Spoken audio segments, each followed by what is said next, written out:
Greetings and welcome back to session 2 of Sector 11, Spirituality and Religion in the Building a New World Conference. It's my pleasure to introduce for this first part of the segment, Kurt Johnson.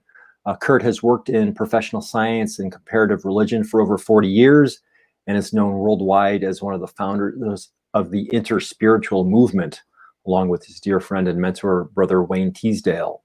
Kurt has served on the faculty of One Spirit Interfaith Seminary for 12 years, and he's ordained or certified in 5 religious traditions.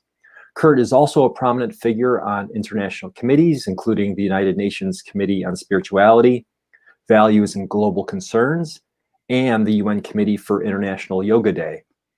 He hosts Unity Earth's Convergence radio series at Voice America, a series featuring global change makers, and he is the editor of 2 magazines, The Convergence and Light on Light. Kurt has a Ph.D. in evolution and ecology, and he is author of over 200 scientific articles and 2 award-winning books on science. In addition, for 25 years, he was associated with the American Museum of Natural History. Kurt has also authored The Coming Interspiritual Age, and he has written articles on spirituality for Cosmos Journal, the Contemplative Journal, Evolution Institute, Integral Life with Ken Wilber, and Peace Studies with Philip Helmick of the Shift Network. Kurt is a former monastic and a member of the Evolutionary Leaders, the Association of Transformational Leaders, the International Contemplative Alliance, and the Gaia Field and Subtle Activism Networks.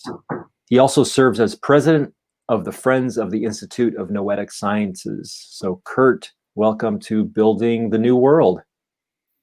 Oh, thank you so much. And welcome everyone to the Spirituality and Religion section of the Building the New World Conference. And my presentation, The Multi-Dimensions of a Global Spirituality that Can Lead to Real Transformative Change. The short description of this presentation says, a successful future will be one finally joining knowledge about with direct experience of. And I'll explain more about that in a moment.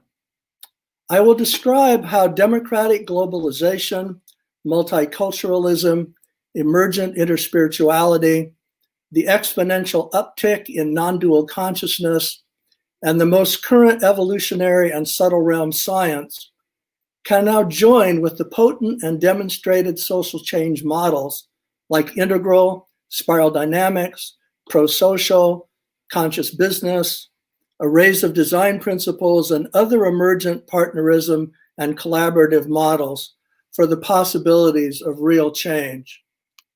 So let's start with some quick clarifications. First off, this clarification will help you right away. In our long-held hope for world change and for a better world, we have had millennia of knowledge about. In our modern world, we are actually awash with knowledge about. But it is only when we have a direct experience of profound interconnectedness or oneness that we will be able to have planet-wide the deeper motivation to truly do something about it, and join all our knowledge about with a central direction based on powerful motivations of high-value ethics, ideals, and vision from our direct experience of.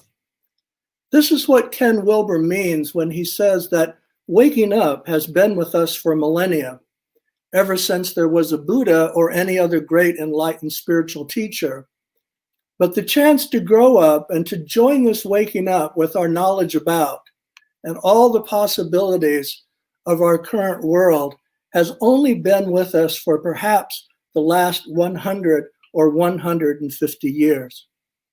So if real world change is going to happen, it's going to be about joining our knowledge about with our deeper direct experience of, joining waking up and growing up. And as we'll see in a moment, waking up, growing up, cleaning up, showing up, linking up, and lifting up. So let's start by looking at some illustrations, since a picture's worth 1,000 words. We'll start taking a look at the logo of this conference, Building the New World, which comes from Barbara Marx Hubbard's Wheel of Co-Creation. And Stephen's going to be projecting 4 versions of the logo, and I'll be explaining what each of these mean. And then I'll be referring back to each as I present the more detailed part of my presentation. Now, number 1 is the complete logo. This is where we're going. This is where we're trying to get. And as you can see, all the spokes or pizza slices in the interconnected world are joined around a central vision of shared ethics, ideals, and vision. But how do we get there? If we go to number 2, you'll see that I've put a black hole in the middle of the circle, and also that the spokes or pizza slices are all disconnected. That reflects our outer world and actually our inner world when there is no central waking up or no central realization about the profound interconnectedness or oneness of this whole picture. This is the problem historically and also even the problem today. So why? So if you go to number 3, you'll see that I've placed a golden core in the center. This represents the waking up that has to be had to propel the pulling of the whole picture together. But here is the problem. Waking up has been with us for millennia, but it has not been enough. So why? Well, the problem is twofold. First off, all enlightened teachers have come and gone. And at best, they've represented perhaps just a very small percentage of our global population at any one time. Further, many people don't have a waking up or a profound interconnected or unity experience, though it's getting better, until they're in their 40s, 50s, or 60s. And they simply don't have that much time then to spread the message. And in the meantime, everyone is rebuilding the same wheel. So it grows round and round and often nowhere. So as you can see, even though the golden core is there at the center, the spokes or the pizza slices are still not connected. Now, if you go on to number 4, we see that something happens. Now, this is implicit in the Building the New World logo, but perhaps has not been fully noticed by everyone. You note that where on the logo there are all these interweavings and interthreadings, all those little dashed lines toward the center of the logo. And that's where I've placed a golden band for emphasis. This is to point out, as Ken Wilber says, that it's only perhaps in the last 100 or 150 years that the world has had all the pieces that are needed to bring this all together. And the reason is that today we have the holistic design principles in our world of knowledge about to actually join the waking up that is from our direct experience with our knowledge about and move together toward this global, organismic, truly Gaia-like world. And as I say in my short description, we have at least 10 of these design and integral views that are now available to us. Like this integral vision, spiral dynamics, prosocial world, building the new world, which of course is based on Barbara Marx Hubbard, the whole world view, conscious world citizens essential shift, conscious business, design thinking, regenerative design, and this name's only 10. But we will need a true further waking up if the world is to see that these elements must come together and also demand that they come together in a one world view, or frankly, we will probably go extinct. Or if we don't go extinct, life will simply be pretty ugly for billions of humans on this planet. So this is evolution. And as David Sloan Wilson and I say in so many of our presentations, evolution doesn't just make everything nice. There are challenges and there are consequences. So let's take a serious look at what we are up against and particularly in the light of this theme, the multi-dimensions of a global spirituality that can lead to real transformative change. Only by this kind of honesty can we size up our situation and face it more head on.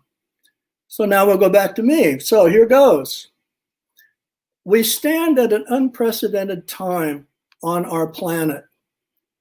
One can imagine that any planet with intelligent life anywhere in the universe had to pass through a similar, threatening but yet promising threshold, moving from multiple local and regional silos of culture, language, race, worldview, and belief to the challenges and possibilities of a cosmopolitan, planet-wide civilization that could bring for all the opportunity of life, liberty, and the pursuit of happiness. One can imagine that any planet with intelligent life anywhere has had to go through this transition, and that some of those planets made it, and perhaps some didn't. One can surmise that at the time of that great threshold, some ran to division for safety, while others ran to unity for safety.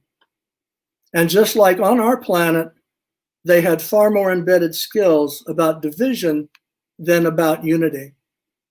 And one can also imagine that also on that planet, as on ours, an uptick in consciousness was going on, not only in the masses at the grassroots, but as well in the intelligentsia, the leaders, the thinkers, and the futurists. An uptick that realized, after all the millennia of apparent separation and difference, there was in fact a profound reality of interconnectedness underneath it all. And this was understood not only by that planet's science, but from its senses of spirituality and consciousness. Our planet is in that transition today. From the scientific point of view, this is an anthropological question. Will our species, embedded in separation, competition, and conflict, emerge in a new planet-wide consciousness or not? We know that we are the last species of the genus Homo that is still not extinct. Are we next? This is what hangs in the balance. There are huge upsides and downsides to the threshold that we are now in.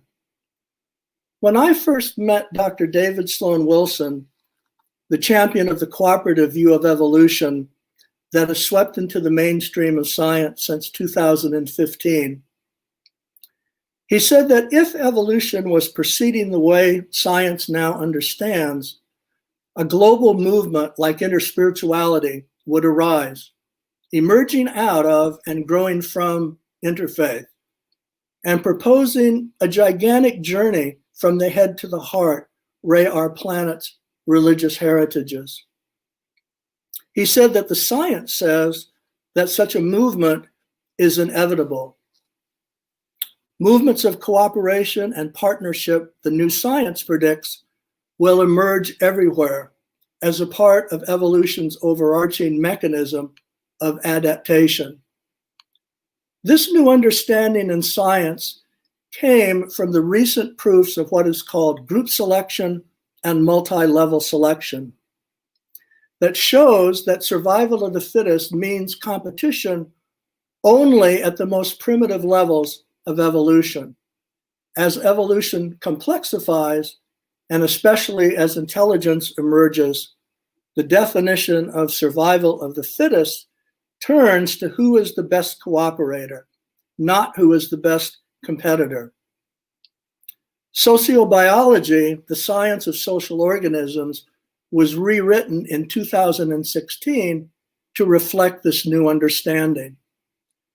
But is there time to reverse our nearly 2-century misunderstanding of evolution as just competition, and how that has come to run our shark tanks of politics, business, and economics?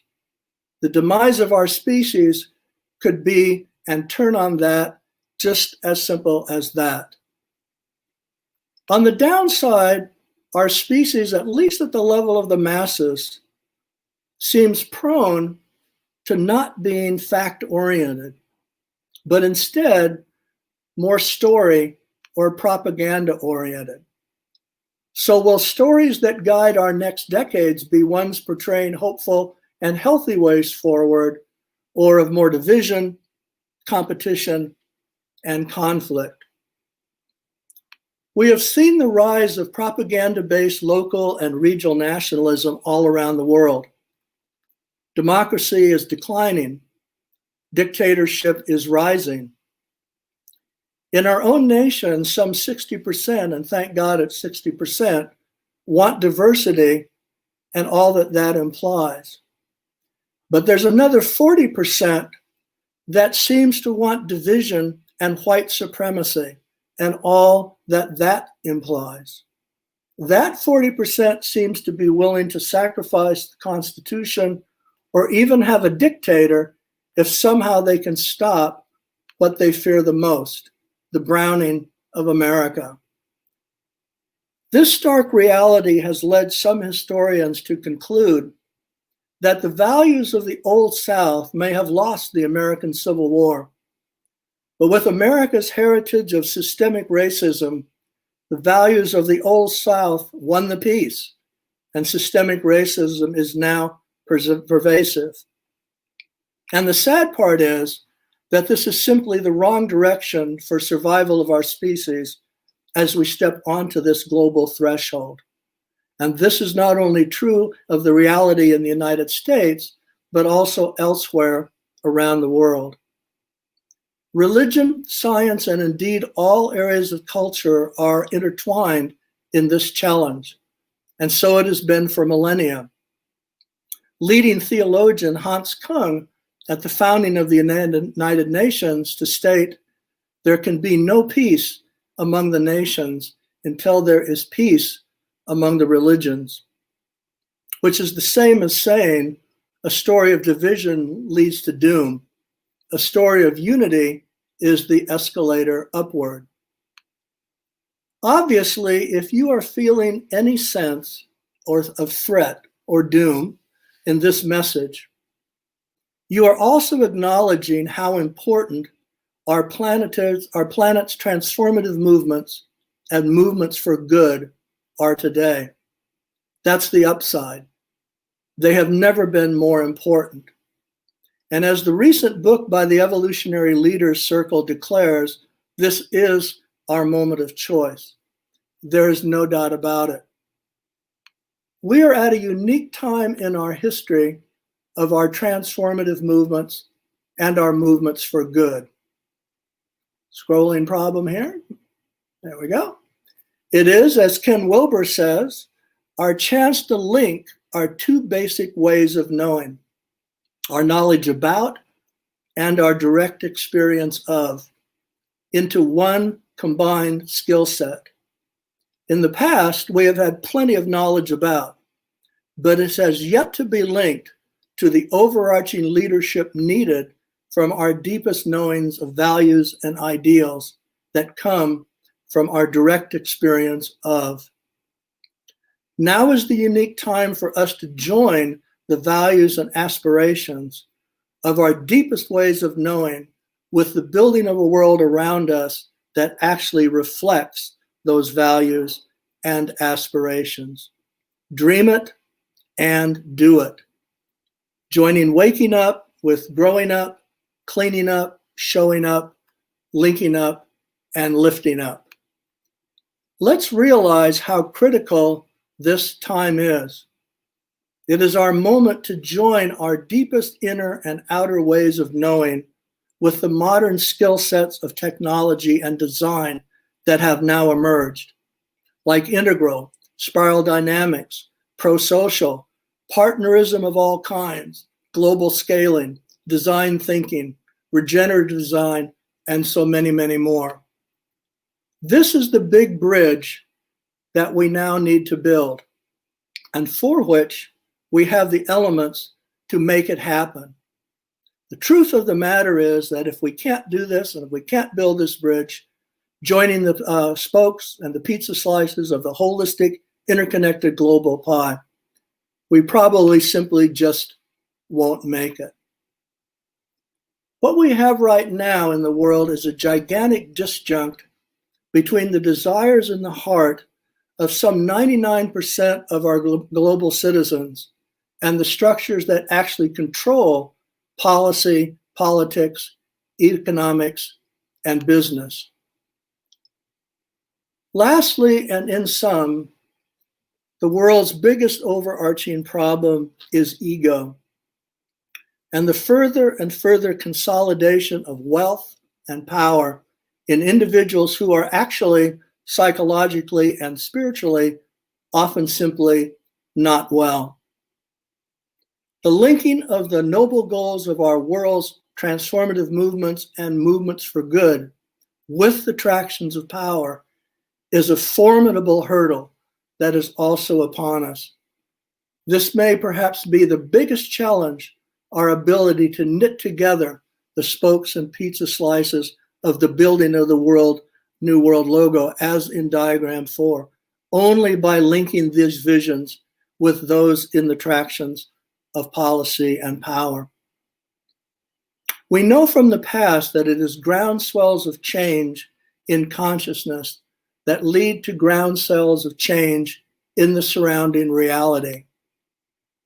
For the last decade especially, we have been living with this question: can the proactive will of civil society, the man and woman on the street, you and me, actually move those at the center of the attractions of power and public policy to move away from business as usual to real structural change? This becomes a central question now, Ray, our chances of moving from just waking up to growing up, cleaning up, showing up, linking up, and lifting up.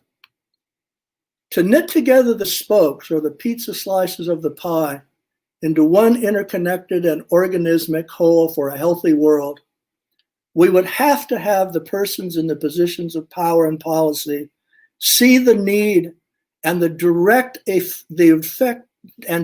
effecting precisely for proactive use of these skill sets, of these 10 or more integral and holistic worldviews that I have noted above, along with so many others. As Don Beck, the founder of Spiral Dynamics, said a few years ago in a speech at the United Nations, the tragedy of humanity on Earth going extinct would be that, first, we did not understand the elements needed for real transformation, the spokes and the slices of the pizza. That is, we didn't understand the diagnosis, and therefore we couldn't make the right prescription. And secondly, he said that the answers were there about how to knit the elements together, but we were simply not able to listen. So in closing, let's go back for a moment to the 4 graphics I spoke of in the beginning. And Stephen, thanks for doing that. Number 1 is where we're wanting to get. Numbers 2 and number 3 actually show why we don't get there. Either there's no central knowing or central experience of the interconnectedness, the black hole in number 2, so that there's no implicit consciousness to pull the whole together. Or as in number 3, there is a waking up, at least in some people and in some times, but it's not enough to pull the whole together. This is much like our situation right now in 2020.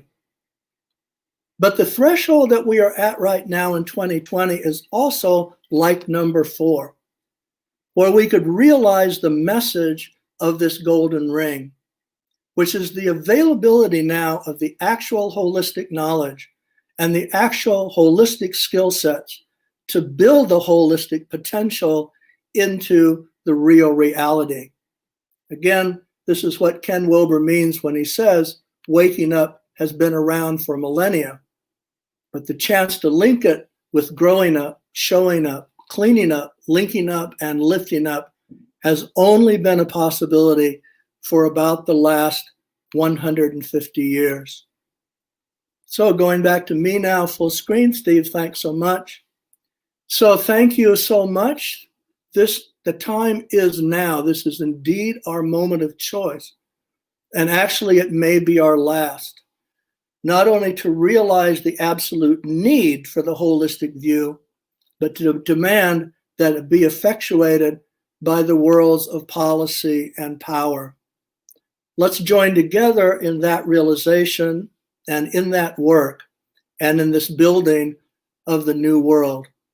Thanks for listening, and thanks especially to all at the Building of the World and New World Conference for providing the platforms for these important messages. Great. Thank you so much, Kurt. We'll have you back in a little bit for this next part of this segment. We're going to bring in Laura George. And let me bring up Laura's introductory slide. Give me just a moment here. Let's do that. Now I'll introduce her. Of course, you're familiar with her already just by attending the conference. So it's my pleasure to introduce Laura George. She is the executive director of the Oracle Institute, a 501c3 educational charity founded in 2004. For over a decade, she has overseen construction of Oracle Campus and Retreat Center, which is located in Independence, Virginia, along the ancient New River. Oracle is a spiritual think tank that studies the nexus between religion, politics, human rights, and the evolution of consciousness. Oracle operates a multi-faith spirituality school, and its mission statement is Thomas Jefferson's Act for Religious Freedom. Oracle's icon is the pentacle, which represents the planet Venus and the emerging fifth spiritual paradigm. Laura also serves as president of Oracle Press, which has won 6 independent book awards. She penned Oracle's award-winning trilogy, The Truth, about the 5 primary religions, The Love of the fifth spiritual paradigm, and The Light and the New Human, which will be published next year. After retiring from the law, Laura was ordained an interfaith minister. In 2015, she founded Oracle Temple, an esoteric church, and in 2016, she helped launch the Valley of Light micro-community. Valley of Light, or VOL, is based on Barbara Marx Hubbard's Wheel of Co-Creation and the Federation of Damanhur, one of the most advanced intentional communities on Earth. Currently, Laura is overseeing completion of the Peace Pentagon, which is both a place for strategic planning and a portal for sacred activism. The structure also is the headquarters for the Earth Constitution Institute, a leader in the Earth Federation movement. The Peace Pentagon is also the heart of the Valley of Light community, where second-tier humans are gathering to build the new world. So Laura, thanks so much, and hand it over to you. Thank you, Stephen. It's a real pleasure to be here as one of the speakers. Usually I'm playing the role of host. And my presentation, which Stephen's bringing up right now, is going to very well complement what Kurt Johnson was just speaking about. So as Stephen mentioned, Oracle is a spiritual think tank, and we study the nexus between religion, politics, human rights, and conscious evolution. We believe humanity is redefining the Godhead, and that when this process is complete, we will be able to enter a new paradigm and build a new world. Yet today we stand at a precipice, a massively complex and chaotic void that separates the passing paradigm and the new one that's struggling to be born. There are a variety of ways to study this void, what we at Oracle call the Great Cusp. Next slide, please. A good place to start our examination is through the current postmodern lens. Within today's milieu of anything goes relativism, predicting the future of spirituality is challenging and sort of like herding cats. And we can add to this chaotic mix the fake news, Russian bots, populism, conspiracy theories, and a dash of nihilism. At Oracle, we reject relativism and seek objective truth. Indeed, our formal mission statement is Thomas Jefferson's Act for Religious Freedom, which reads, "Truth is great and will prevail if left to herself as the proper and sufficient antagonist to error, and has nothing to fear from conflict unless, By human interposition, truth is disarmed of her natural weapons, free argument and debate, errors ceasing to be dangerous when truth is permitted freely to contradict them. Well, unfortunately, Thomas Jefferson may have been a little overly optimistic about truth's ability to defend herself. So I feel we do need to save her. The demise of objective truth makes it even more challenging to predict and help shape the future of spirituality. Next slide. Here's some helpful definitions. Relative truth is the idea that truth changes based on differences in perception, culture, identity, and that there is no universal truth, rather that each point of view is credible and has merit. Absolute truth is the idea that truth is objectively discernible, testable, reliable in all instances. Truth, even moral absolutism, can be validated regardless of the circumstances, culture, or people's opinions or beliefs. The spectrum of consciousness is a model that shows how a person's values determine how he or she discerns truth and reality. At Oracle, we study the spectrum of consciousness because it provides a map and a vocabulary with which to analyze the evolution of spirituality.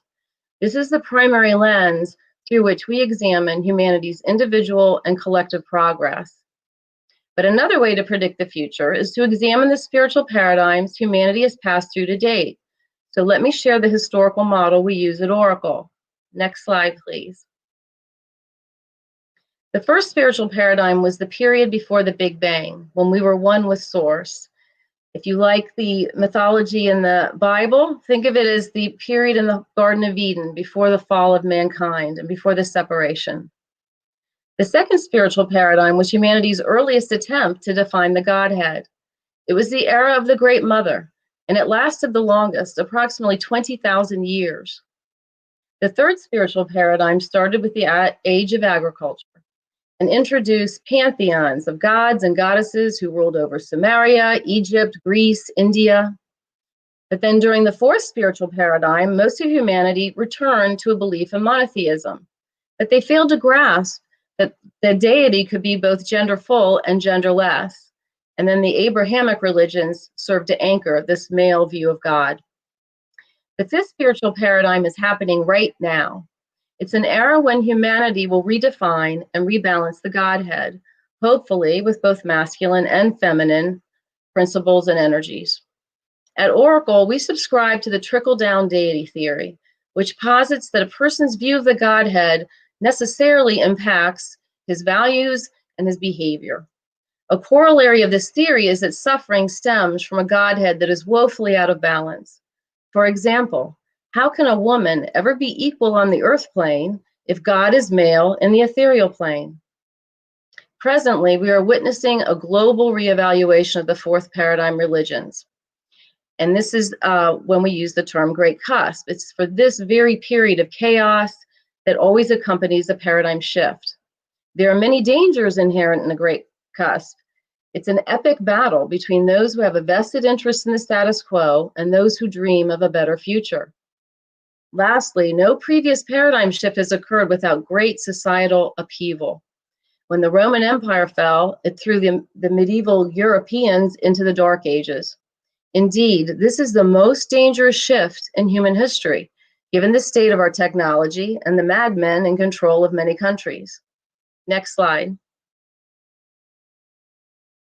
Another way to examine the future of spirituality is through a developmental lens.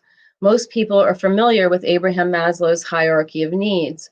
And in a nutshell, the model states that until lower level deficiency needs are met, a person will not reach self-actualization. Maslow's model is one of the cornerstones and building blocks for the spectrum of consciousness, a model now taught at major universities. And there's an even better map called integral theory, designed by philosopher Ken Wilber. At Oracle, we use these newer models to monitor cultural trends and to evaluate ourselves, our students, and members of our intentional community, the Valley of Light. Next slide, please. The spectrum of consciousness also stems from the work of Larry Graves, who was a psychology professor who formulated a novel experiment in the 1950s. He asked his students to define a mentally healthy adult. He then analyzed their answers to see if a pattern emerged, and two did emerge. Some students thought that a healthy adult would sacrifice self, and others thought a healthy adult would express self. Graves also learned that one group of students was susceptible to peer pressure, a second group changed their minds after an authority opined, and a third group held fast to their beliefs despite all evidence to the contrary. Eventually, two of Graves' students consolidated the research and called the model spiral dynamics. Beck and Cohen also added a new feature to the model, the concept of first and second tier memes. First tier memes are subsistence levels, similar to Maslow's deficiency needs. Each aligns with a specific worldview and rejects the worldview of the other memes, which can then lead to social conflict. But at the second tier, people recognize a responsibility for facilitating the health of the entire value system. In other words, there is very little judgment, but a lot of discernment at the second tier. Next came integral theory. Wilber's been called the Einstein of consciousness due to his synthesis of nearly all these other lenses. At the age of 23, he wrote The Spectrum of Consciousness, and he later designed the epochal map, which stands for all quadrants, all levels. In essence, spiral dynamics is a two-dimensional view of consciousness, while integral theory gives us a 3D view, because it exposes the interior I of a person's intentions and experience. It also shows the exterior it of a person's behavior. It shows a subjective we of group consciousness, and an objective it, which means a view of societal institutions. So these four perspectives provide a very rich map of the vast and varied states of the human condition. Next slide, please. At Oracle, we do believe that it's helpful to study categories or memes of humans. Why? Even though this approach can be very divisive to some people or appears an oversimplification, it's really the only way to make sense of humans. Literally, we have Buddhas walking around this planet with barbarians and everything in between. So we're going to focus on this spectrum of consciousness because we believe it accounts for the varied interior belief systems expressed by humans. It also will help us chart how close we are to the fifth paradigm. Next slide, please. This is a spectrum chart I created for teaching purposes at the Oracle Institute. We're going to look at these memes individually quickly because we don't have much time. But before we do, I just want to fill you in on some of the features of this chart.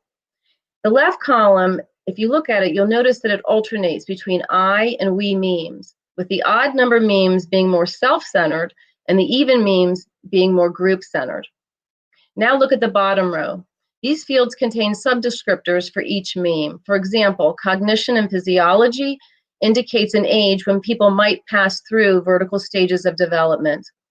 Identity and worldview will change at each stage, and most relevant for Sector 11 of this conference, each meme's spirituality and God view is different.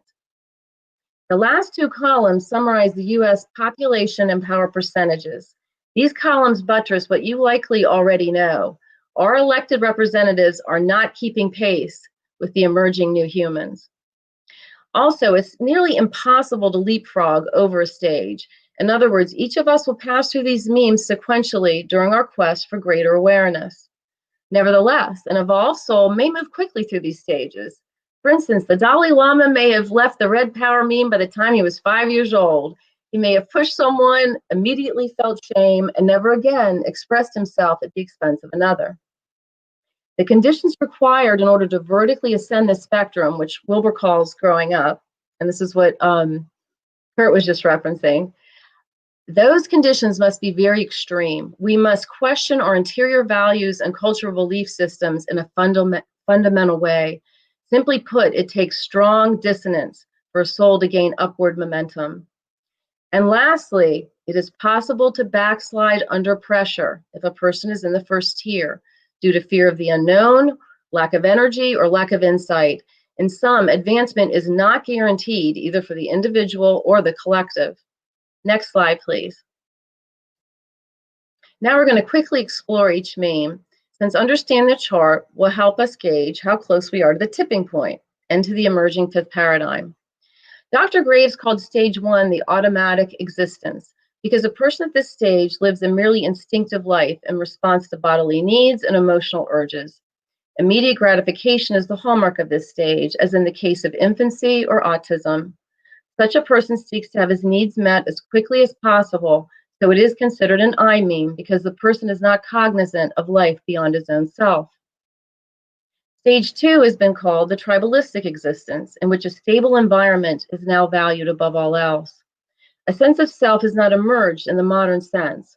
A person's sense of time is seasonal and his sense of cause and effect undeveloped. Consequently, he makes little distinction between himself and nature. He has a beehive mentality and a deep sense of loyalty to his fellow clan members, who are usually related by blood.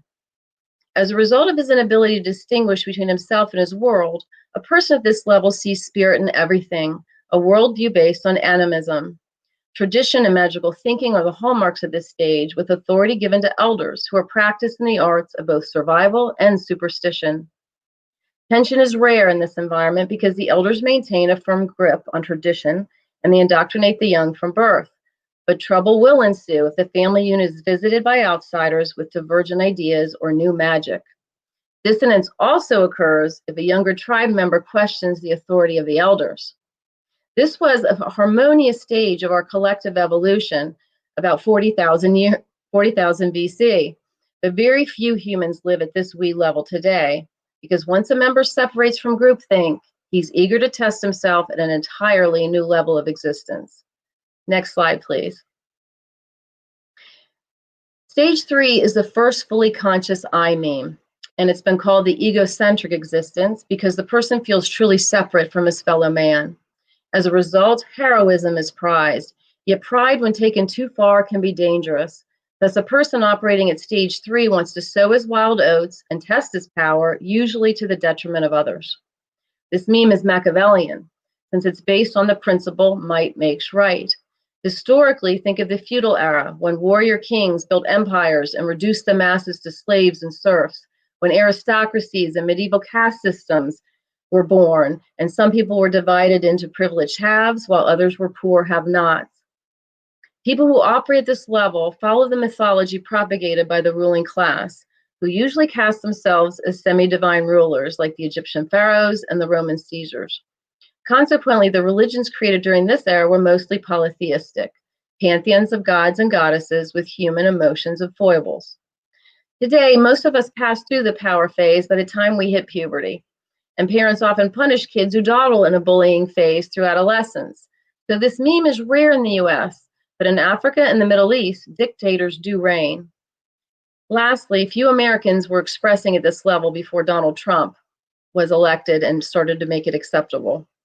Some folks have regressed, as in the case of stage 4 nationalists who have become stage 3 neo-nationalists and white supremacists. So stage 4 kicks in when a person begins to ponder, usually the end of their earth plane existence. Then his attention is drawn to the ethereal plane. He seeks salvation, and he will sacrifice or subdue base desires now in order to obtain a reward later. Graves called this stage the saintly existence because it's based on some variation of a heavenly afterlife. This meme began around 2500 BCE and was fueled by the have-nots. Slaves and serfs needed to make sense of their miserable lives, and the Abrahamic religions offered the promise of justice in an afterworld. So in place of a human ruler, a person submits to a heavenly king who promises an eventual reward. Orange also will bow down to rabbis, priests, and imams who are regarded as God's representatives on earth. So there's usually a strict and patriarchal hierarchy to this meme with clear black and white rules, so it's easy to know right from wrong. Failing that, there's a judgmental deity who will decide whether we are worthy of punishment or the long-awaited reward. This ethnocentric we meme views the world in terms of us and them. Though not as warlike as stage 3, stage 4 can be the most dangerous because they will kill on command to protect their turf, their religion, or their way of life. The most deadly combination, according to Graves, on the chart was a level 3 dictator in charge of a level 4 nation. Such was the case in Germany under Hitler. So what type of dissonance prompts a stage 4 person to question his belief system? If you cut onto the pattern, you know it's the evolving ego that pulls you up the spiral. This time, it's a surge of independence and a desire for personal gratification. Also, those rules are starting to get annoying and appear to be man-made instead of ordained by God. Next slide. And so we enter another I stage, during which the self is again paramount, but not to the exclusion of all that was learned about rules and morals during stage 4. Thus, life at stage 5 is not as cutthroat as at stage 3, but it's still a contact sport. Now there's a new golden rule. He who has the gold makes the rules. And so he plays the game of life to prove to himself that he can. And if he can, if he's successful in the Wall Street sense, he's the master of his destiny. He may still go to church, but it's mostly for networking purposes, because now he has a rational worldview. And to the extent he believes in God, it's a humanistic perspective. Bill Gates was at this stage in the 1990s, but today he donates much of his fortune to charity. Why? Because it's lonely at the top, and money doesn't buy happiness, and you know you can't take it with you. So a person typically moves to stage 6 when he starts to care about his fellow man and wants to leave a positive legacy. Dissonance sets in as he ponders the meaning of life. Next slide, please. Oh, sorry, go back one. We're not there yet. Okay. Wilbur calls stage 6 world-centric because it's the first meme to expand its notion of family and community. The starving child in Africa starts to become my child.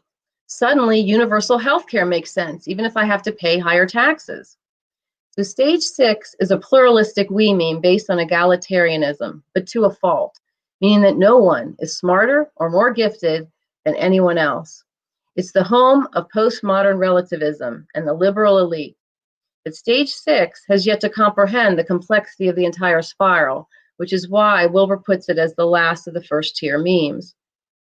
Stage 6 has also been called the ego's last stand because it can convince you that it's okay to indulge in spiritual narcissism. Greens also like to indulge in fantasy thinking, and they create bubble existences for themselves with kindred spirits. These are the folks who say things like reading the news draws negative energy, that the opposite of love is fear, fear being their shadow side, and that everything is in divine order. In short, green can be naive and lacks a strategic understanding of the spiral. I'm going to let Wilbur explain. Quote, now you yourself might indeed have evolved from egocentric to ethnocentric to world-centric perspectives. And so you will easily understand that all individuals are to be accorded equal consideration and equal opportunity. From this stance of universal pluralism, you're genuinely multicultural and post-conventional. The problem is, most of the individuals that you treat with universal coverage do not share your universalism. They're still egocentric or ethnocentric to the core. So you are extending universal consideration to individuals who will absolutely not extend the same courtesy to you. Today, this meme is represented not so much by hippies, but by New Agers and millennials, who at first blush can be confused with second-tier humans. Why?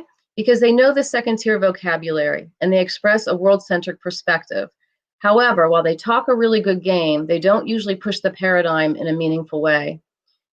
Green likes to protest, however. And I just want to mention that the Occupy movement is a perfect example of a stage 6 demonstration against stage 5 greed. Occupy eventually fizzled due to lack of leadership because that's a huge no-no at this stage. Remember, green is egalitarian to a fault. So there's lots of chiefs and few Indians, which makes it difficult to cooperatively build the new world. The good news is that green abhors violence as a form of conflict resolution.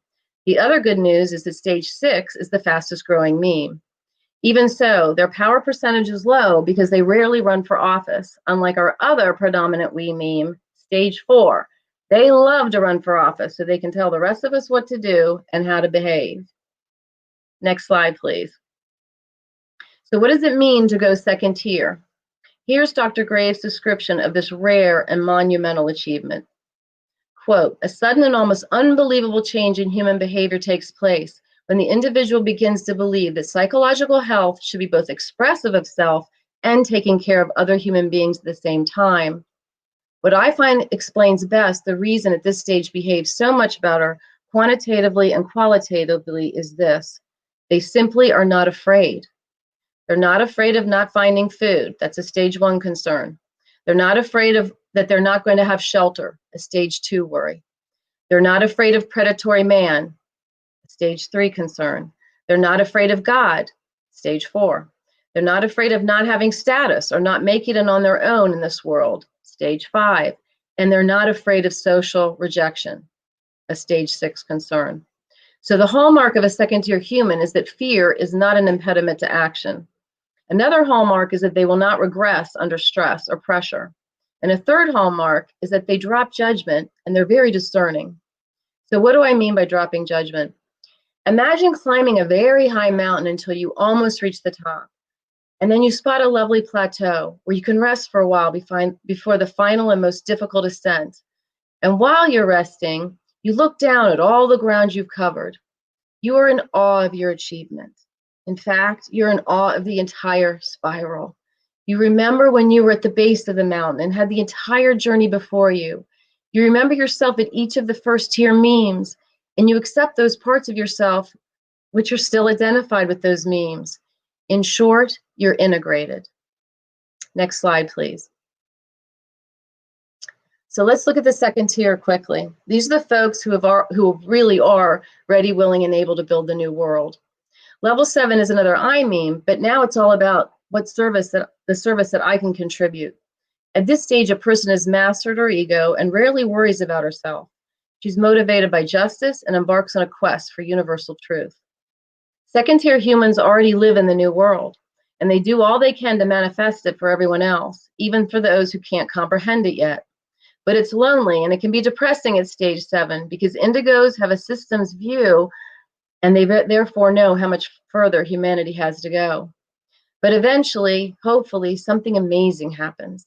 The second-tier initiate finds the peace that comes with detachment and acceptance of earth plane realities, which then allows her to achieve the 8th level of consciousness. But it is so rare. Wilbur estimates that less than 1% of the population is at this level. Nevertheless, most stage 6 pluralists think they're second tier. Why? Because both 6 and 8 are we memes, and they both use the same language. So they both talk a lot about love, but it's really only Violet who truly understands compassion. In sum, a stage 8 new human is transfigured by a love that encompasses everyone and everything. And like stage 8, she's compelled to help humanity. Action, again, is the hallmark of second tier.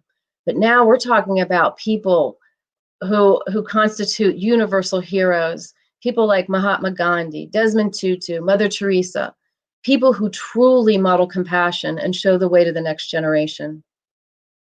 Then, in exceedingly rare circumstances, a new human is able to merge with the creative force of the universe.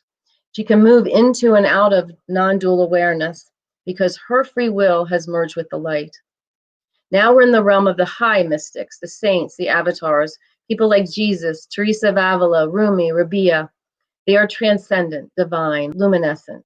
By using the power of the light, they've reached the ultimate I stage, I am.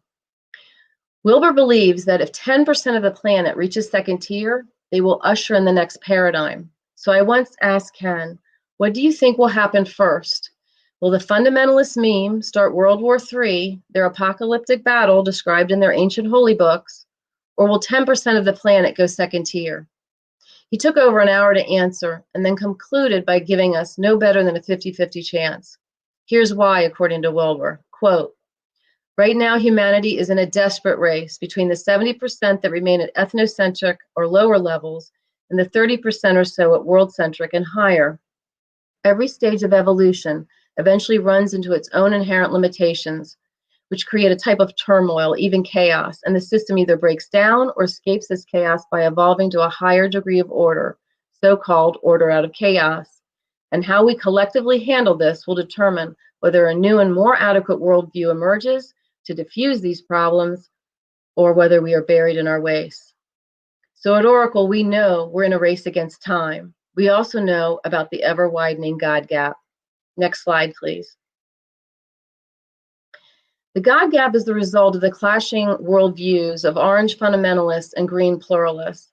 And just like the American middle class, the orthodox meme is being hollowed out, with some regressing, but most of them proceeding to stage 6. Here on this chart are some recent Pew stats for the last decade. So stage 4 fundamentalism is down from 28% to 25% approximately. Evangelicals have lost ground. Stage 5, the materialistic meme, for lack of a better term, is down as well from 44%. These people this is the Orthodox rational meme. They are not attending church. 50% of them do not. And there's also a generation gap. And I chose Christianity since that's what most Americans are. So 84% of Christians are in the silent generation, 76 are boomers, and only 49% of the millennials are identifying as Christian. Stage 6, the pluralistic meme, is up. It's up from 17%, which is a lot. It's almost 10 points. So the nuns are the fastest growing meme. More Dems are in the green meme than Republicans, no big surprise. But what might be a surprise is that there are more men than women in the pluralist meme. So I predict that this God gap is going to continue to increase. Expect to see even more chaos, especially if Trump is reelected. But hopefully the culture war of mania will stop short of an actual civil war. A positive interpretation of the heightened polarization is that the great cusp is climaxing and that the fifth spiritual paradigm is gaining momentum. Next slide. Clearly, spirituality is on the move. Progressives my age generally fall into the New Age bracket, while millenniums favor nature mysticism. And as for the Iron Age religions, natural attrition will likely eliminate the outdated dogma by mid-century. Futurist and dear friend Barbara Marx Hubbard said, "We're entering the first age of conscious evolution." She was eloquent in her description of the new human. So I'm going to provide you with a quote. "The reality is that we are naturally co-creating small islands of coherence in the sea of social chaos. We may be one evolutionary instant from the networking of networks of positive change. We may well be at the threshold of a nonlinear exponential interaction such that the system can cooperate in its own transcendence. Our turn in the spiral represents the culmination of 14 billion years of evolution on Earth, now coming into the form as a universal species capable of understanding its own evolution, learning its own birth story, beginning to co-evolve with nature and co-create with the deeper patterns of creation. At Oracle, we believe that the fifth spiritual paradigm is the next phase of human evolution. And a primary feature of this paradigm will be redefining the Godhead and rebalancing it with divine masculine and feminine principles that are inherent in the cosmos. That's job one. Our second job will be designing spiritual belief systems worthy of second-tier minds and hearts. I predict a surge of interest in well-worn mystical paths.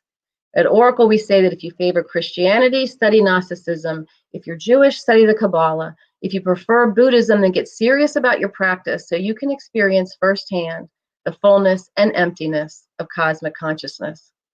Next slide. I also predict a return to perennial theosophies such as the Hermetic tradition. On this slide, there's a depiction of the 7 laws of the universe, which are contained in the Kabbalion, one of my favorite spiritual texts. Note the nested holism of these universal laws and the assertion that the God mind, not love, is the greatest force in the universe.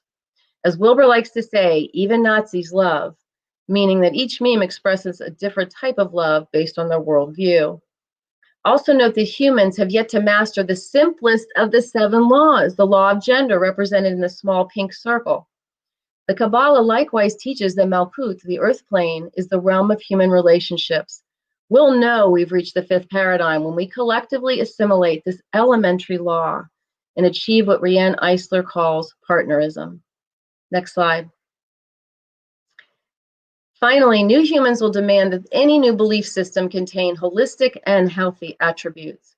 In my first book, The Truth About the 5 Primary Religions, I listed 7 rules of any good religion. It's a checklist of what new humans will require of future theosophies.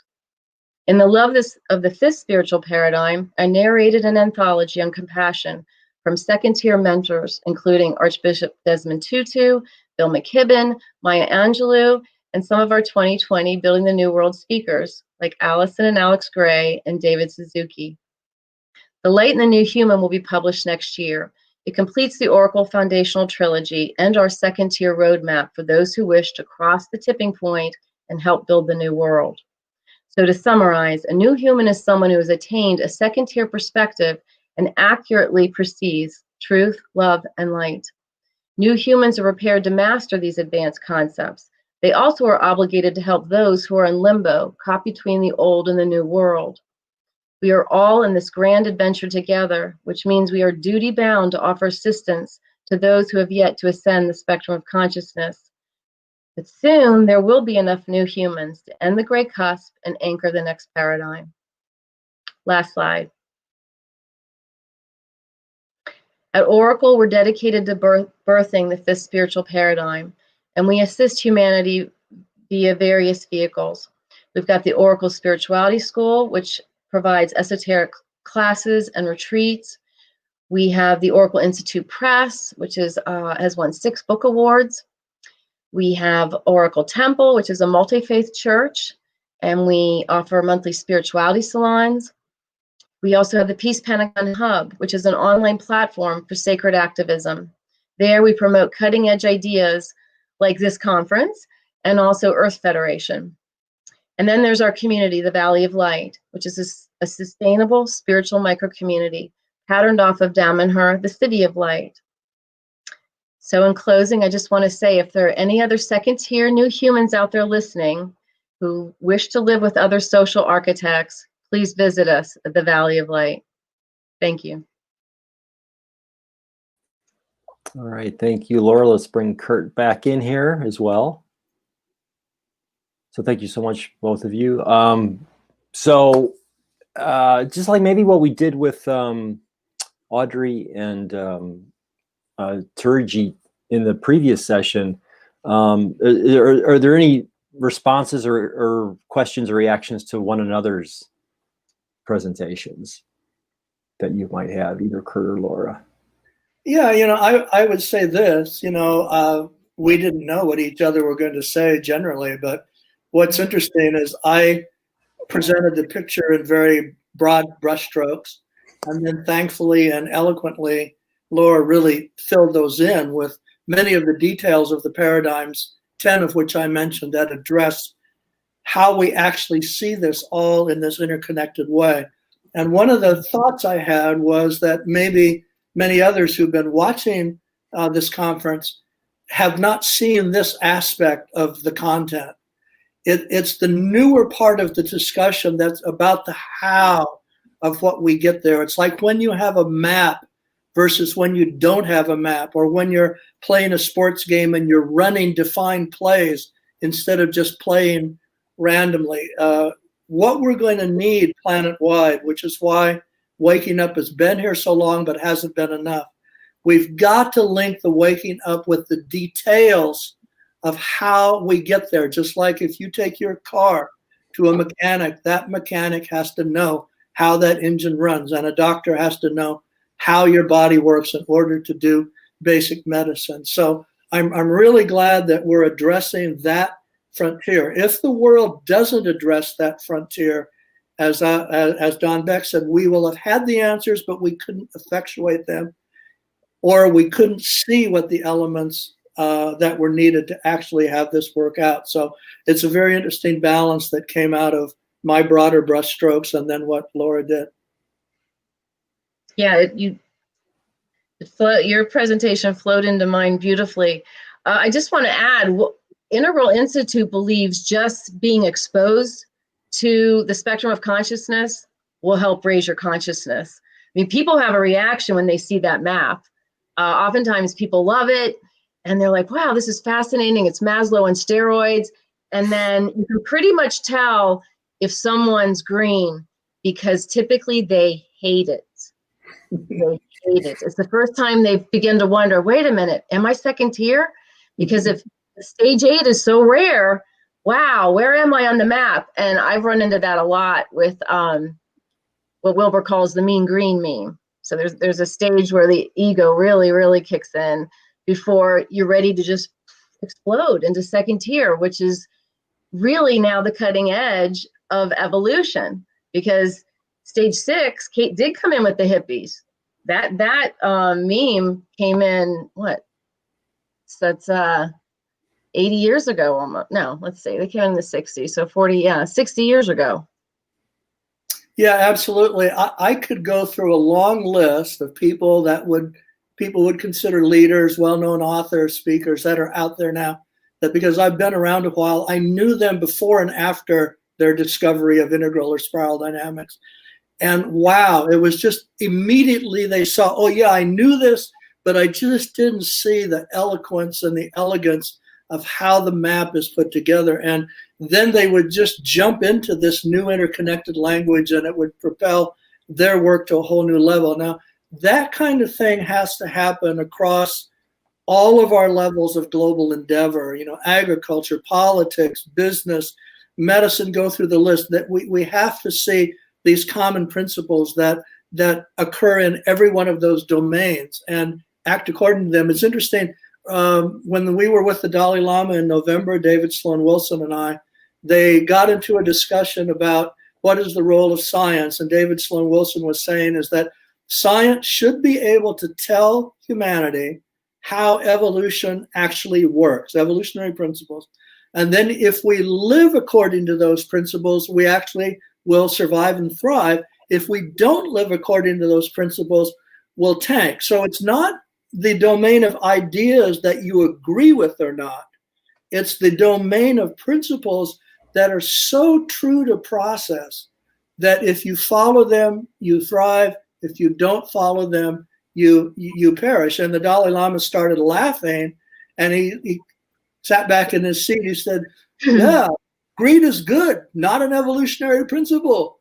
Trash your environment, not an evolutionary principle. And then he started laughing. And yet, this is the way so much of our world still operates, in ways that are absolutely the opposite of both this larger vision and then also what science now knows. And thank God, as of 2015, there was this sea change in evolutionary science to understand the cooperative model and the cooperative part of evolution. The question, like I said, is there enough time for that to trickle down and turn around the 200 years that we've had of Shark Tank, Shark Tank, Shark Tank, based on this assumption of only competition?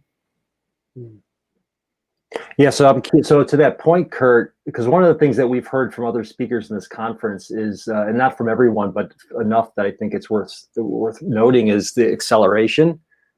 So, even if we look at technology, right? I mean, you look at something like Moore's Law, which is semiconductor technology. Every 18 months, processing power doubles, and we could apply that, actually generalize that to so many things that are evolving in society, industrial endeavors, consciousness, what have you. So to your point, like, are we?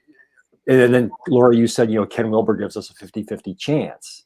So what role do you both see of this acceleration of technology, consciousness, desire, what have you, playing a role in evolution going forward? Yeah, I'm going to say something very briefly and then turn it over to Laura. But absolutely, in other words, like I said, like any other planet anywhere in the universe, as it went global, would have had to go through this stage. We can imagine that some made it. I think we can imagine also that some didn't. And as Laura said, she painted it out. Will we go the way of more conflict, or will we go the way of incrementally, in the UN they call it the hard landing or the soft landing in a new reality. The hard landing would be catastrophe, and then, clawing our way back. Soft landing would be educating ourselves into it. But the last thing I'd say, because I want to go to Laura, is thank goodness that everyone's true nature sees immediately the elegance of this view.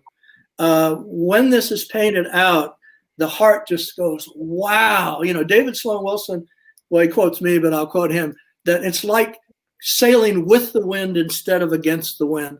And when you finally see that your inner world is also the way that process is built, you have a gigantic, whew, I'm sailing now with the wind, I'm not against the wind. For many years, all sacred activists felt like they were sailing against the wind, pounding their heart against everything that they thought was inherently bad in evolutionary process. Yeah, I would say that there are so many factors in play. We haven't. You brought up technology, which throws the hugest wrinkle of all in that we're entering the transhuman era. So while humans are trying to grow up, which is the term Wilbur uses for ascending the spiral, moving to higher stages, and people, by the way, people can wake up at any stage. You can, as Kurt said, people have been waking up for millennia, so you can have a peak experience. Pentecostals are having a peak experience. They're seeing the Godhead they believe in.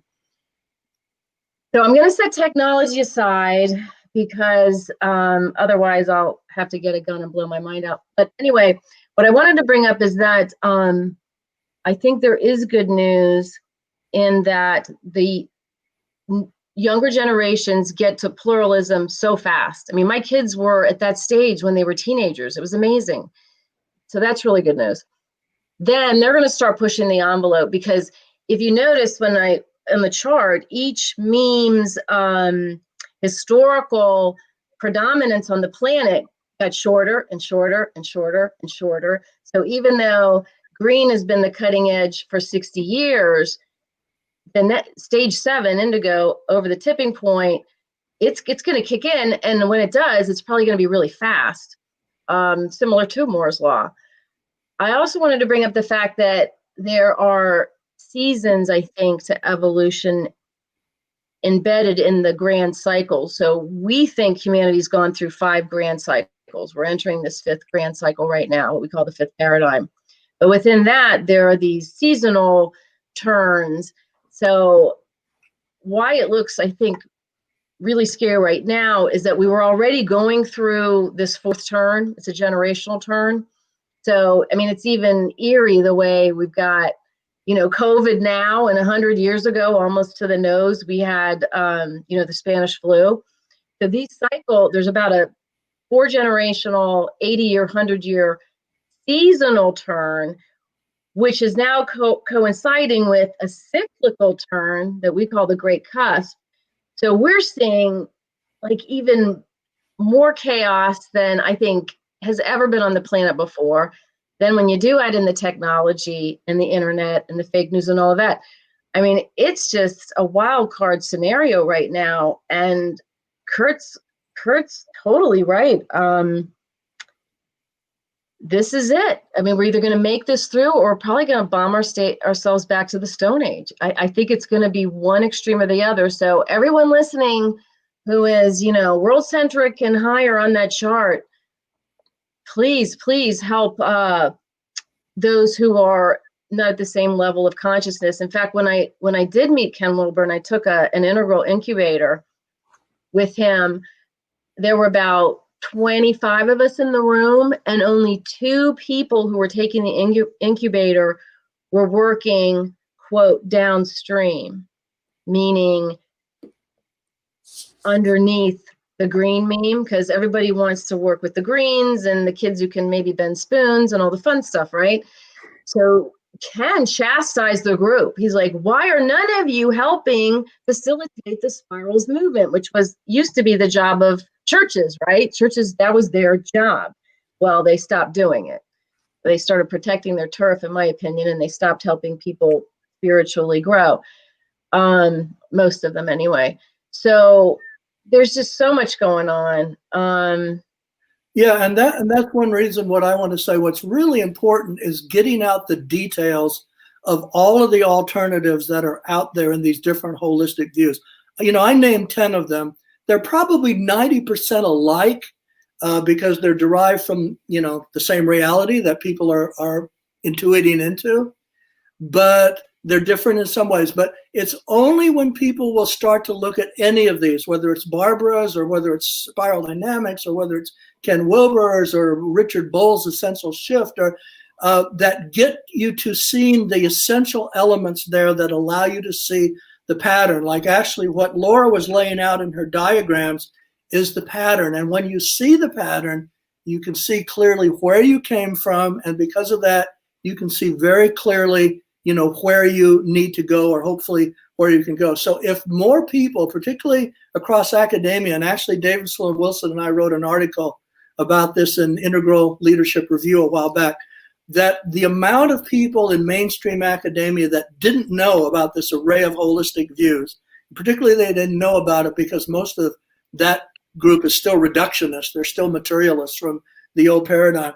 But more and more of them are discovering, wow, this gives them the pieces of the pie that they didn't have before. So the point is, there are ideas out there. I listed 10 that if you start to delve into those, then it goes into a big degree of elegance, not just a lot of small ideas, but comprehensive, powerful ideas. And these are the ones I think are going to need to capture the mainstream across all of these areas of endeavor so that we actually then start moving toward the center of the wheel. It's interesting, donut economics now, which has come about because of the COVID pandemic.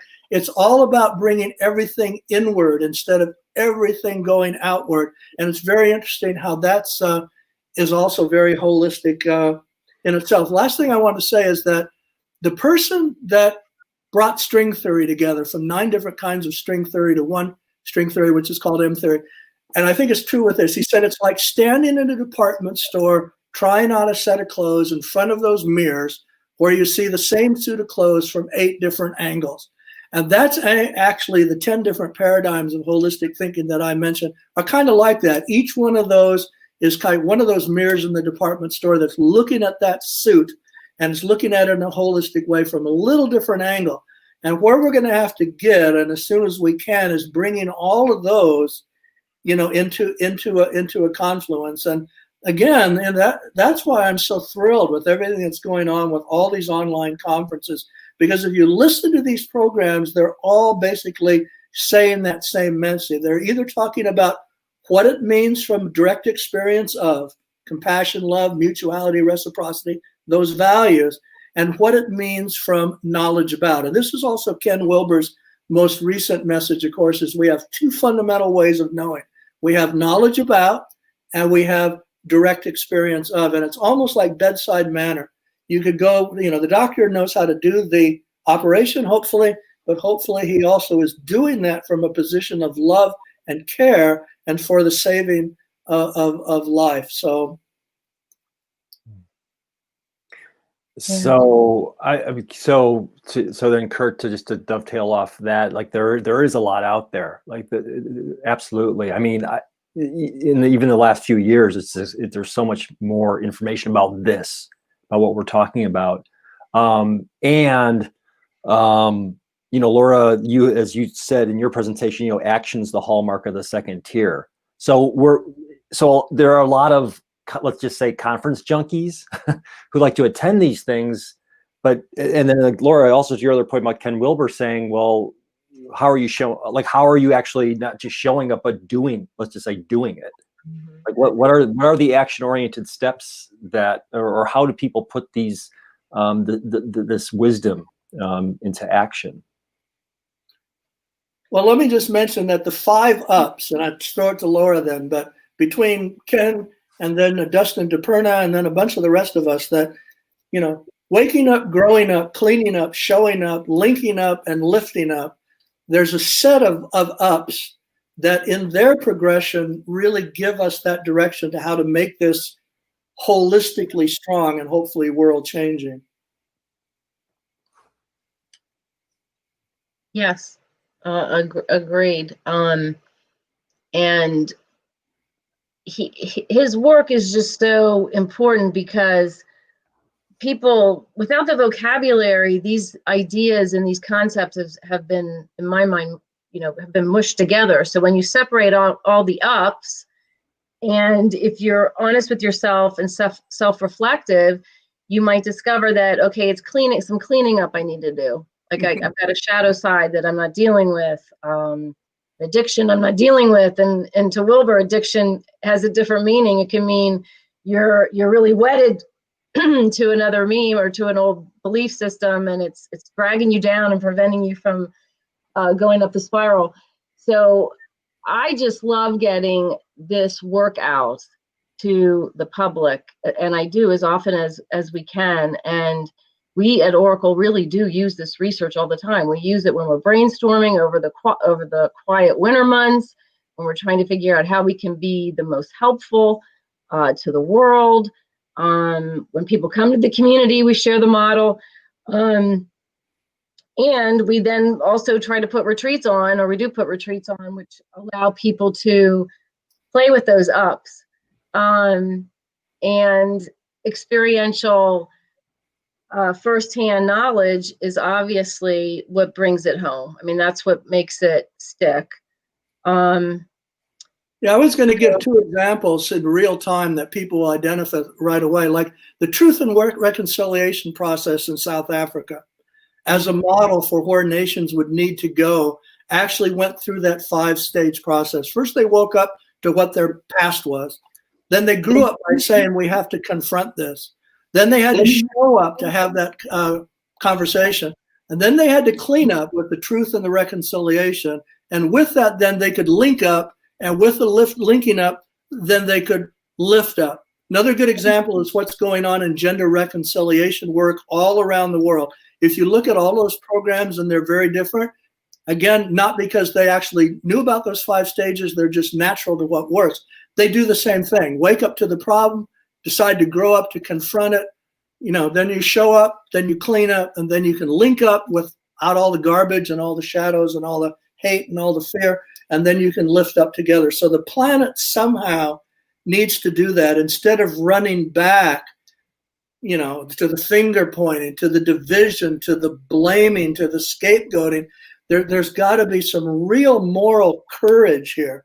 And the good news, and this actually came from Audrey and Dr. Singh's panel just before us, this is so innate in our knowledge of who we are that some of these levels don't need a lot of elegant intellectual patterns to show how important they are. Some of these things are so fundamental to just directly confronting something when it comes to reconciliation, reciprocity, mutuality, love, kindness, compassion, go through the list. Yeah, that first presentation really let our viewers know how much the pluralism meme has done to set up the next turn of the spiral. I mean, that's 100 years worth of work, the Parliament of World's Religions, and getting the faiths to hold hands, and not just hold hands, but show up with arm's length so that the world can see, one God, many paths. That's a century of work that's now just so beautifully ripe. That's going to set up the next stage, hopefully, of our collective evolution. Yeah, and actually, it's natural to the evolution. In other words, if you look at what they call the 4 pivotal parts of interfaith, or the recognition of all the teachings in common, the recognition of all the values in common, the recognition of what society would look like with truth, justice, and equality, and then the realization that mystical experience or deepest intuitive experience is also the same experience of profound interconnectedness, which scientists also have and humanists also have. It's very interesting. This is actually totally in sync with where the evolution of any planet would go when it's coming out of the silos of multiple cultures, multiple worldviews, multiple languages and allegiances, and it's being forced into a cosmopolitan whole. Now, as it's forced into that cosmopolitan whole, as you said, as you go up these developmental ladder, that there are consequences and there's hard work. Like David Sloan Wilson says, it's not always just nice. So, but it's very intrinsic to who we are, just like love is. So, let's hope that enough people would be motivated by that. I think one thing, as I was listening to you, Laura, I was thinking, oh my God, I imagine everybody in the audience is thinking, God, our politicians don't even know this. They don't know where we've come from. They don't know where we're going. They have no idea what the diagnosis is, let alone the prescription. What if those people actually had access to this panoramic view, which then also addresses who we are in the heart? So I got to tell you, I think, we know marketing people have this research, because they play on people's soft spots. I make a joke, and actually it's no joke. I think Dick Cheney knew spiral dynamics. He knew exactly what to do. He call it the Patriot Act. and meanwhile he's taking people's civil rights away. He called it the Clean Air Act, and they're raping, they're ravaging the regulations. So I think Cheney in particular actually had this research at his disposal, because one of the things that Wilber's recently talked about that I've intuitively known, but no one wants to say out loud, so I'm going to say it out loud, and it's in my book, upcoming book. Going second tier doesn't necessarily mean you become altruistic. So Cheney, while most people would chart him as a stage 5, greedy, Halliburton brained, maybe sociopath, but very logical. So people might map him that way as a 5. How much scarier is it to think that Cheney is just a dark stage 7? Yeah, I mean, knowledge is either for good or for ill, and that's the source of all archetypes. That even the origin of the archetype of Satan and the snake in the Garden of Eden is knowledge that is used not for well-being, but for harm.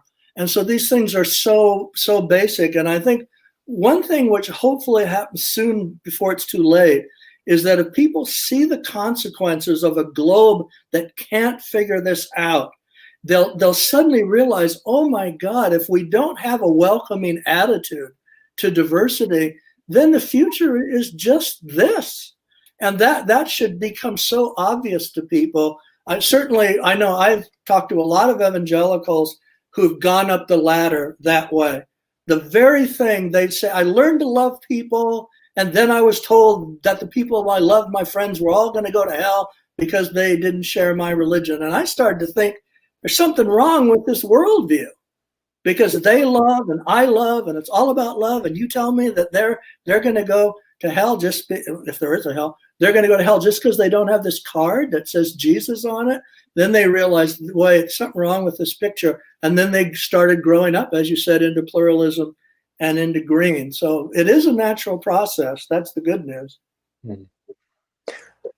So we've just got like 3 minutes left. I've got one final question for you both, because I struggle with this. And I think, I'm not I think, but I know that a lot of people who are doing this work and are interested in this and are whether they're second tier or on the road to struggle with this and Laura, you said it, you named it as like in stage 7, it can be lonely, right? And I think and you both said, it's imperative that we help one another. And sometimes, like, I don't see the connections being made.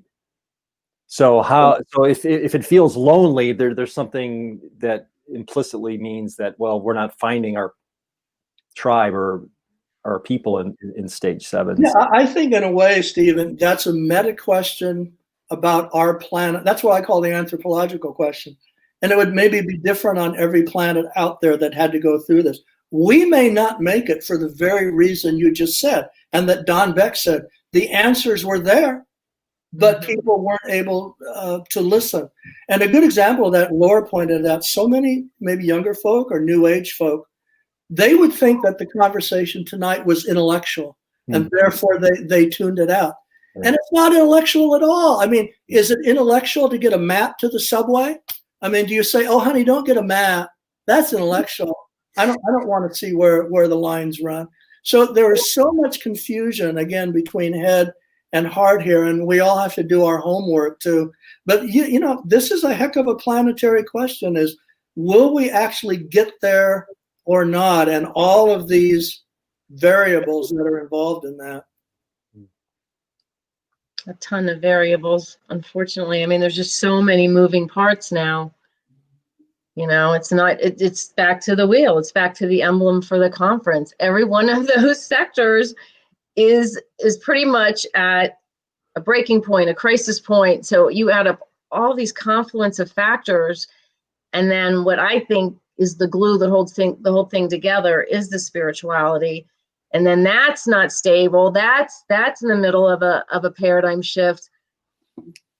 It's anyone's guess, but we remain hopeful at the Oracle Institute. We remain optimistic, and we are doing this community. So to answer your question, Stephen, it is lonely. I make a joke in the book I'm writing, you know, Kermit the Frog, he would say, he has a song about how it's hard being green or something. And it's hard being second tier because all of a sudden the picture comes into focus and you're like, holy shit, what am I going to do to help this situation? And then there's just not that many around. So finding one another is key. It's also why I love the Federation of Damanhur. And by the way, they're speaking Wednesday.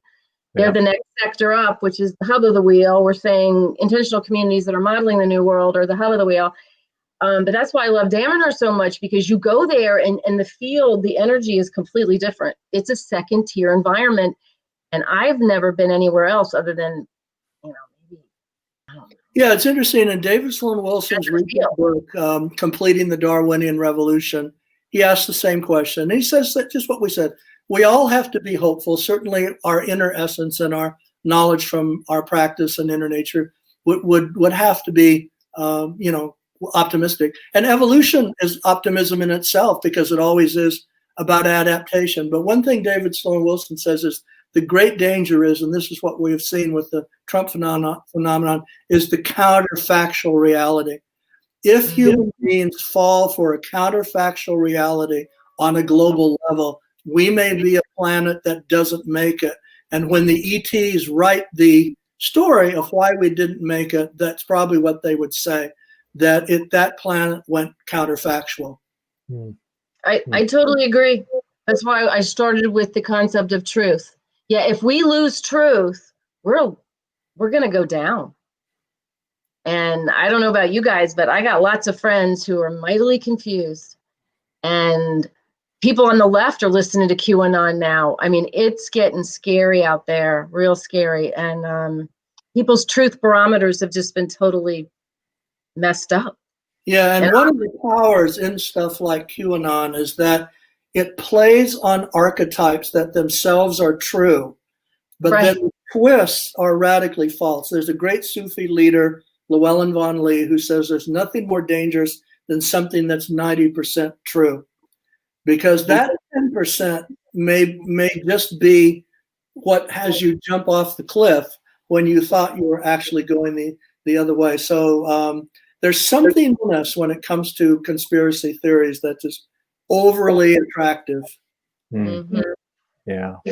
Well, I'll give so my own, for whatever it's worth, my own answer to my question is that like, this is the thing that really struck me about working with Barbara and just resonating with her work is, you know, the evolutionary impulse.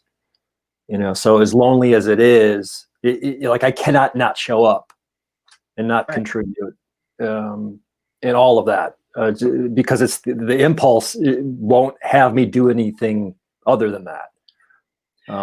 Yeah, what's interesting, actually, Stephen, it's actually not that lonely. When you do an international poll, 99% of everyone polled wants the same thing: life, liberty, and the chance for the pursuit of happiness. Nothing lonely there. But what's lonely is this disjunct, like I said in my talk, between how we're living and the world that would really make those deeper values happen. And we got to face that straight on. Yeah.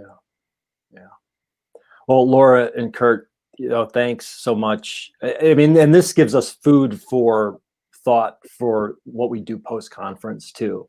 I mean, Laura and I have been talking about like, what's the, you know, we don't just leave it at the last session. So, so this is just enlightening and thought-provoking and action-oriented, I trust and hope. So thank you both so much. As Laura said, our next session is Wednesday at 11 a.m. Eastern, when we get into Sector 12, Indigenous Cultures and Microcommunities, and Shama Viola from the Federation of Damanhur will be our guest in session 1 then. So thanks so much all for tuning in. We will see you on Wednesday. Be well.